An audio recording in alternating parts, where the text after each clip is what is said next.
शेतकरी मित्रांनो, वेलवर्गीय पीक म्हणलं की त्याला मंडप करणं आलं. मंडप म्हणजे तारकाठी करणं आलं. आणि ती तारकाठी कशी लावली जाते, मग त्याच्यामध्ये तुमची बीन्स असं. आता मी बीन्सच्याच प्लॉटमध्ये उभा आहे.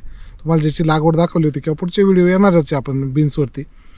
जे बीन्सचा प्लॉट आहे त्या बीन्स असेल, काकडी असेल, वालवड असेल, याच्यासाठी तारकाठीची गरज असते. कारण वेलवर्गीय सगळी पिकं आहेत, ती पिकं वरती येणं गरजेचं असतं, वरती बांधणं गरजेचं असतं. कारण त्याचे शेंगा आहेत, त्या शेंगा चांगल्या क्वालिटीच्या निघण्यासाठी गरजेचं असतं.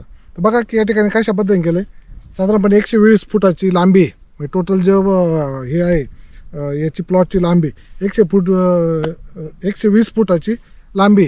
त्या लांबीवरती दोन्हीकडे 2 डाम लावलेले, 10 फुटावरती लाकूड लावलेलं आहे. पण त्याच्यामध्ये एक कॉम्बिनेशन असं केलं आहे की 20 फुटावरती एक कैची, 2 काठ्यांची एक कैची या ठिकाणी बघा कैची मारलेली आहे. आता या ठिकाणी पुढे या, ह्या कैचीपासून पुढचं जर आलं तर या ठिकाणी हे जे अंतर आहे हे 10 फुटाचे, हे 10 फुटाचे. आता याच्यानंतरचं पुढचं जे अंतर आहे हे पुन्हा 10 फुटाच्या अंतरावरती पुन्हा या ठिकाणी बघू शकता की आपण कैची मारलेली. या ठिकाणी कैची, पुन्हा काठी, असं 120 फुटाचं अंतर आहे. तार लावलेली, या कैचीमध्ये तार अटकवली, पुढं बांधलेली, जी सिंगल काठी त्याला बांधलेली, आणि या कैचीमध्ये तार अटकवली. आता हे वेलवर्गीय पीक आहे, याला सपोर्ट देणं गरजेचं. आता इथं बघू शकता की आपण वेलावरती आलेलं आहे. इथून पुढे वेल पडतील, याला हे वरती बांधलं जाईल इथं, आणि इथं वरती आल्यानंतर याच्या तारीवरती पसरेल किंवा याची जाळी तयार होईल. असं दोन्ही झिगझॅग पद्धतीने लागवड केली त्याच्यामुळं. आणि याच्यामुळं काय होईल की जे शेंगा आहे ते शेंगा वरती लागतील आणि इथून आपण तोडू शकतो. वेलवर्गीय कुठलंही पीक असलं तर त्याला अशा पद्धतीचं सांगण्याचा हेतू किंवा व्हिडिओ बनवण्याचा हेतू असाच की वेलवर्गीय पिकं असतील तर त्याला अशा पद्धतीने तारकाठी करा.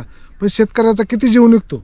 20-25 गुंठ्याचा प्लॉट आहे, साधारणपणे 25-30 हजार रुपये वरचाच खर्च चालला आहे. म्हणजे काठी विकत आहे, मला वाटतं 20 रुपयाला एक काठी आणलेली, डाम जास्त मागे, तार नवीन आणली, विकत आणली.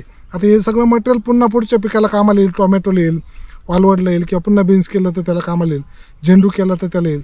पण खर्च किती येतोय बघा. कांद्याने यंदा बोंब मारली, कांद्याचं जो मोकळं झालेलं शेत आहे त्याच्यात बीन्स लावलेलं आहे.